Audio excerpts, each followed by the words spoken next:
What's going on, my marketing people? Welcome to another episode of the show. Today, I'm pumped.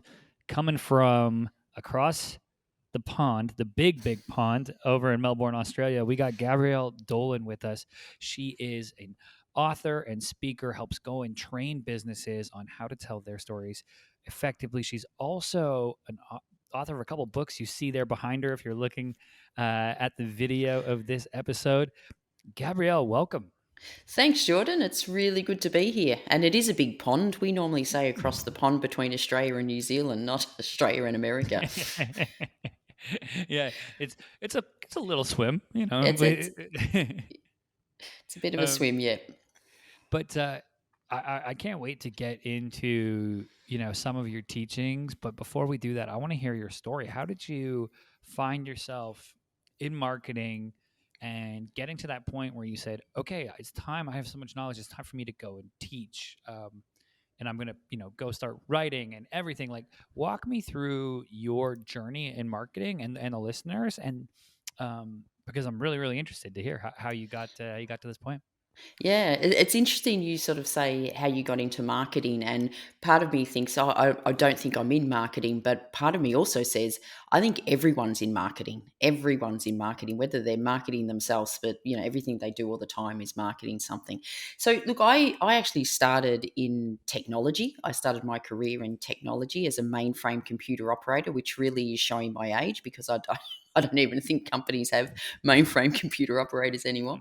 Um, and I went through technology, and then I actually started to get into learning and development roles. And I worked for one of Australia's largest companies, and one of the benefits of that is you can actually not only change jobs, you can change careers. So I progressed through the ranks into senior leadership roles, started to experience, I guess, the first-hand challenges of leading people and communicating and influencing.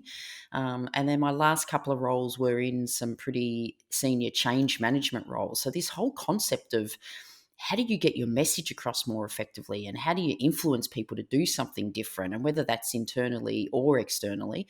Um, and then I started noticing that the really good leaders were sharing stories. The great presenters were sharing stories. I sort of started to dabble a bit with it myself. So when I would go out and, in my change management role, communicate to the business units, I would start sharing a story, like a personal story of mine, but connect it to the message. And what I found is when I did that, it got cut through. It's like people actually understood the message and then remembered it. I remember at the time looking around, and there was a gentleman called Stephen Denning. He was a senior exec at the World Bank, and he had written a book on storytelling.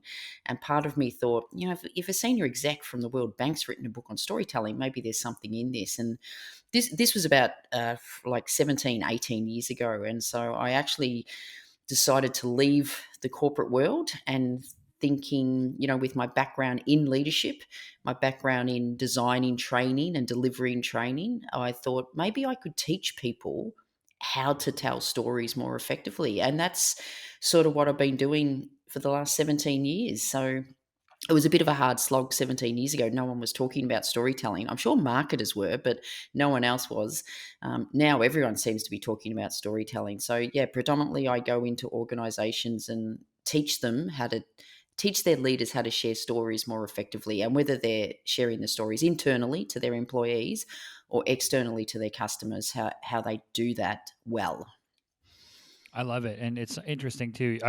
I'm with you. It's such a hot topic right now. I think partly due to like people waking up to it, to just so many more tools that allow us to tell our stories for a low cost, in a low cost manner with high output, with things like social media and internal communication tools. And that's actually one of the first things I wanted to talk about is you know, scaling your storytelling, right? From a company, if you have 10 people up to if you have 500, if you have 800 people, is some tips for people, maybe someone who's listening who has, just got recruited over from a startup into a big corporate company, and they're tasked with, championing and telling the internal story, right? How do we tell stories at scale? Um, and I'd just love to hear your thoughts on that. Yeah, so a couple of things, Jordan. I think you're right. I think the whole social media is just a perfect medium for stories, and so I think there could be several reasons why stories becoming more popular at the moment. But social media is a way to get your stories out, and it's relatively cheap because we can all access it. And I love the fact, how do you get your stories to scale? So, regardless of whether you're a big multinational or whether you're a startup, if what stories do is stories, good stories, and the whole concept of magnetic stories is they're shareable. People, the reason I called the book Magnetic Stories, the concept of a magnet is once you share this, once you hear the story, it's like this instant attraction that's very hard to pull away from. And if when people hear a good story, they will share it, and they will share it willingly.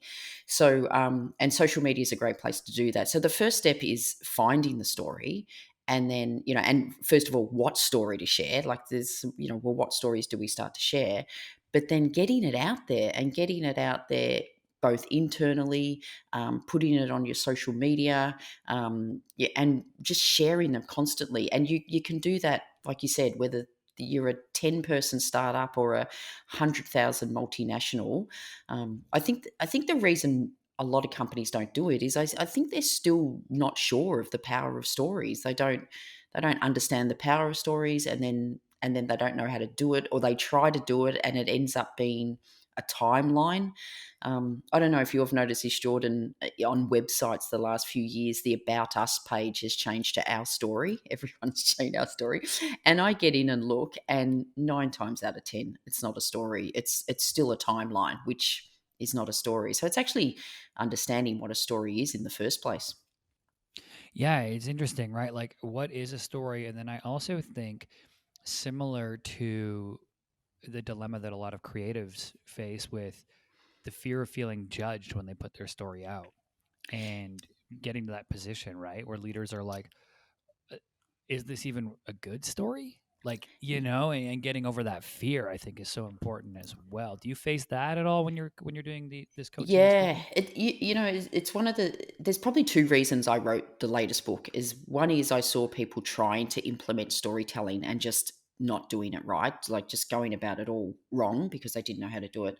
Probably the other reason I wrote the story, and this is perhaps the main reason, I would speak to people who ran companies or ran startups or were trying to grow, and they had amazing stories, but exactly what you said, Jordan, they'd go, oh well, I wouldn't share that. A really quick example, I met a woman at a networking event. I was the speaker. I sat down and spoke to this woman. She ran a couple of childcare centers, and I just was asking her how she got into it, and she said, well, I used to be a dentist. And I'm going, wow, how did you go from a dentist to running childcare centers? And, she told me about that her and her husband had trouble getting pregnant, and it took them about 10 years to get pregnant. And when they did get pregnant and she had to go back to work, she was looking for a childcare center for their son. And every childcare center she went into, she just wasn't happy. She just kept thinking, my son would not love this.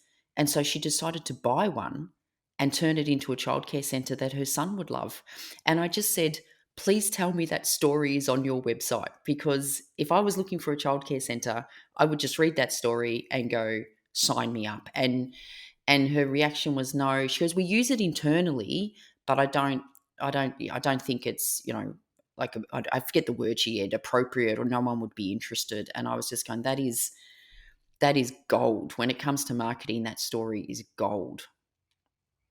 And it's getting over those false barriers we put in front of ourselves, right? Like, oh, no one would be interested. And it's like, well, put it out there. Let's see if people are interested. To your point, I think it helps align people to the purpose, right? So much easier and faster to decode really what you're about when they hear this story.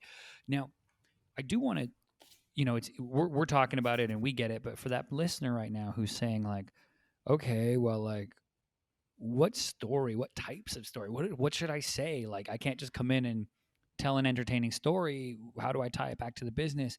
I know in the book you have a couple types of stories, so I'd love to hear, like, break down what those types of stories are so our listener can take that back. And listeners, I'm going to give you a quick second here, get out your pen and paper, because I feel some knowledge is about to be dropped. So, Gabrielle, walk us through, what are those types of stories?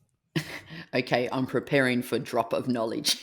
Okay. So, you're right, Jordan. Look, before we even, I think the first place you start is before I get to the 5 types, is you need to know what your brand is. So this whole concept of brand storytelling is, what is your brand? So what is it you want to be known for? Do you want to be known for innovation? Do you want to be known for integrity? Do you want to be known for, obsessing about your customer or sustainability? Whatever it is, first of all, you've got to be clear on that, because then that will help you find the stories. So when I loved writing this book, and I loved writing it because I got to speak to so many companies from around the world. There's so many companies that are doing some really cool things with storytelling. And I knew there was going to be a section in the book about the X number of stories companies should share, but I didn't know what that X number was. So after doing all the research, they sort of fell into 5 categories. So I'll quickly go through them. They all start with C, because, I do like a good, palette where it matches. The first one is the creation story. So I think that's probably the most common story. So that is sometimes called the founder story. But the reason I didn't call it the founder story, not just because it didn't start with C, but it's also how the company started, but it's also how a product started. So you could have a product or service that's got a really cool story behind why you started it. So that you should share that. So the creation story. One is a culture story. So what is the culture? So sharing stories of, personal stories, like perhaps personal stories, the CEO or the leaders, why integrity is important to us. Stories of your employees living those brand values. Customer stories. So how can you make the customer the hero? And this moves beyond just customer testimonials, but it's making them the hero of the story. Community stories. So what are you doing in the community? Now, again, this moves beyond your corporate responsibility stuff, but your company could be doing really cool stuff in the community and share that. Your employees could be doing really good stuff in the community. So again, make them the hero. And then the final one is the challenge story. So how have you and your company overcome challenges? I could have quite easily had a coronavirus story in there, but I resisted the urge for that. And some of them have just come into the challenge story. And you don't have to be caught up too much about what type of story it is, but it's just looking for all these different types of stories. And unfortunately, sometimes companies just stop at the creation story of how the company started. No, I love that, and I love giving some direction to people too, because it might be something where if you're sitting there and you're like, I have this story, and then you jot down the notes of it, and then you can tie it back, and you can be like, Mm, oh, that's a community story, or hey, that's a community and customer story, or and having that, like, they're not all mutually exclusive, and they all fit underneath this brand story, right? That people are interested in. I think that's the biggest thing that we miss out, is that we crave that, like you said, where if that lady put on that story about why she opened the daycare center, you'd be like, I am craving this. I want to do business with you. Like yeah. these are the type of people I want to work with, right? Yeah, and fundamentally, we need to understand as humans that's how we communicate. It like you hear the stories in our DNA. It is the way we communicate. And Jordan, it's a good point. You don't like it. You could go, oh, this could be a community story or it could be a challenge story. It doesn't. I'll give you a really really quick example, and this is a great example about growth as well. How a company grows. March last year, when COVID really hit and we all went into lockdown, there was a gin distillery based out of Sydney, and they were a really young brand. They were only about 5 years old. They had a bar attached to their gin distillery. So when we went into lockdown, they were really concerned that their 15 employees in their bar would lose their job. And because of the massive shortage of hand sanitizers, they instantly swapped from making gin to making hand sanitizer. And when I say instantly, within 3 days, they had got everything they needed to produce like over 7,000 bottles of hand sanitizer. And over the next few months, they produced hundreds of thousands. They not only saved the jobs of their 15 bar staff, but they were able to employ 15 other people from the region who had lost their job. That story, so first of all, they've done it. They've actually lived and breathed their values. That story just went worldwide. They got worldwide attention from that story. Now you look at that story and you go, that's absolutely a culture story, because they were living their values around innovation and quality. It's absolutely a challenge story. It's potentially even a community story because the impact it had. if they continue to make hand sanitizer, I don't know if they are, but if they continue, it becomes the creation story of that product. And when I was speaking to the head of marketing for that company, she said that they doubled their database within a few months. Their database doubled, and through them ongoing sharing the story through social media, they increased their social media about 35%. And she believes, as a brand, that one story, that one thing they did, and constantly sharing the story, put their brand about 18 months ahead of where they expected it to be. So it's sort of back to your first question about, if you've done something or if you're doing something, share the story, but keep sharing it, and share it in multiple channels. Yeah, we always tell our clients, we're going to get tired of the story long before the customer gets tired of it. So we need to scream it from the mountaintops and be unapologetically ourselves. I think something that is really interesting from that story about the distillery is they were just people doing the right thing, right? And it ended up being something that we all gravitate towards, and we're like, hey, I love it when a corporation does the right thing, because it really is counter to the narrative that every business is evil. So now we look at that and it's like, okay, you do the right thing, you scream it from the mountaintops. Now, when you go back to just gin and opening up the taste room and whatever, um, yeah, I'm more likely to purchase that gin over the other gin down the road, or over, big corporate gin, because I know that there's soul in that bottle. And that is something that is so hard to quantify, but it's there. And I say that because, listeners, your company is probably doing something, probably did something during COVID that was really cool. Or, you know, that's just, don't be ashamed to tell that story. If you had to, get rid of the office to keep 10 people on staff, but it cut the overhead of the office or something, that's a good story.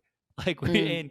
and I just think it's powerful that when those things, and when we have that human element in the story, and there's real people. Obviously, a pandemic exacerbates things to the millionth degree. Um, yeah, to just double down on that, to your point, and scream it from the rooftops. Yeah, and I think what you said, it's like it's finding your soul. Yeah, and I sort of like that word, because it's, we can talk about our brand values and it's in our DNA and our code of conduct, but it's like our soul. It's this is what we believe in, and this is what we're going to do. And more and more, and you know it, and your audience would know it, that this whole new generation, and customers are buying stuff from companies they like, and companies that are doing the right thing, and companies that are not in it for profit. So find those examples. So that's what I said. The first thing you got to do is be clear of what you want to be known for. Find the examples of you actually doing it and your employees doing them, and then actually share them. So it sort of becomes this cyclical thing of capture the stories, communicate them, and then create them, as in do something that creates a story, and then share it and share it and share it, and keep sharing it, because they're really powerful.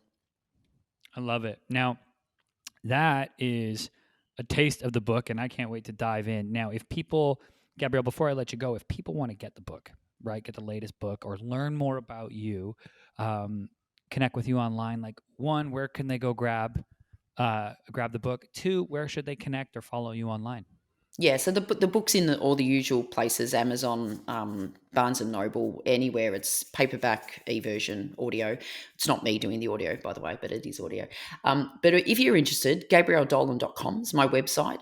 There's actually a 7-day storytelling starter kit, so it's free, and it's sort of it is what it says. You can get on it. You'll get an email from me, a short video.